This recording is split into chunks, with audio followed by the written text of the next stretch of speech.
আপনারা জেনে থাকবেন যে আগামী 27 সেপ্টেম্বর বিশ্ব পর্যটন দিবস। মূলত এই দিবসটি পালনের একটা প্রস্তুতি হিসেবেই আজকের এই মত বিনিময় সভা, এবং আমরা আশা করছি যে আগামী এই পর্যটন মৌসুম যেটি শুরু হবে আমাদের অক্টোবর থেকে মার্চ পর্যন্ত, আমরা আশা করছি যে এবার বিপুল পরিমাণ পর্যটকের আগমন ঘটবে আমাদের উত্তরের জনপদে।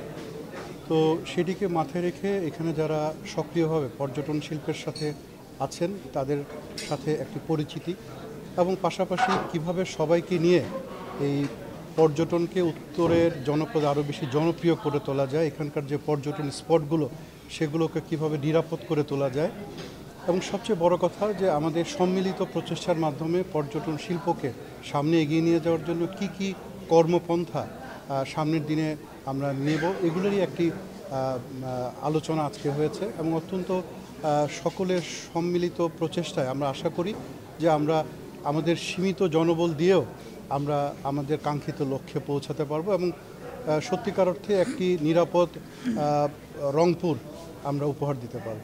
তারা কিছু বিচ্ছিন্ন সমস্যার কথা বলেছেন, কিছু নিরাপত্তাহীনতার কথা বলেছেন, ট্যুরিস্ট পুলিশকে আরও সক্রিয় করে তোলার কথা বলেছেন, কিভাবে তারা এই ট্যুরিস্ট পুলিশের সেবাটা আরও ভালোভাবে পেতে পারেন সে সম্পর্কে তারা কিছু তাদের মূল্যবান মতামত তুলে ধরেছেন। তাদের মতামতগুলো নিয়ে আমরা সামনের দিনগুলোতে আরও বেশি সক্রিয়ভাবে কাজ করব। আমরা প্রত্যেকের সঙ্গে আলাদা করে বসবো, এখানে কোন কোন জায়গায় সমস্যা আছে, রংপুরে কেন এত সম্ভাবনা সত্ত্বেও পর্যটন সেভাবে জনপ্রিয় হচ্ছে না, কি কি করলে পরে কি কি পদক্ষেপ নিলে রংপুরে পর্যটন আরও বেশি জনপ্রিয় হতে পারে, আরও বেশি মানুষ দেশি বিদেশি পর্যটক এখানে আসতে পারেন, সেই বাধাগুলো চিহ্নিত করা এবং সেগুলোকে পর্যায়ক্রমে দূর করাই হবে আমাদের লক্ষ্য।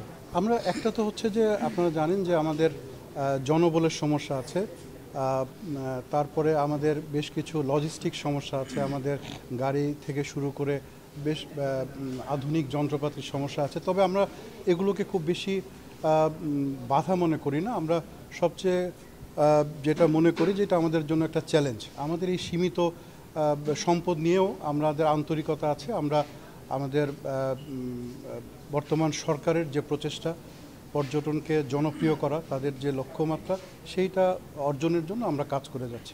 আমরা দর্শনার্থীদেরকে অনুরোধ করব যে আপনারা বিভিন্ন পর্যটন স্পটে আপনার নিরাপদে আপনার ভ্রমণ করবেন, আসবেন, কিন্তু একটি জিনিস খেয়াল করতে হবে যেন পরিষ্কার পরিচ্ছন্নতাটা বজায় থাকে, এবং আমরা চেষ্টা করব যাতে করে আমাদের যে একটা নৈতিকতার মানদণ্ড, আমাদের সমাজ সংস্কৃতির পরিপন্থী আচরণ থেকে আমরা বিরত থাকব, এবং আমরা চেষ্টা করব যাতে করে আমাদের যে পরিবেশ সেটা অক্ষুণ্ণ থাকে, পরিবেশটা যেন ভালো থাকে।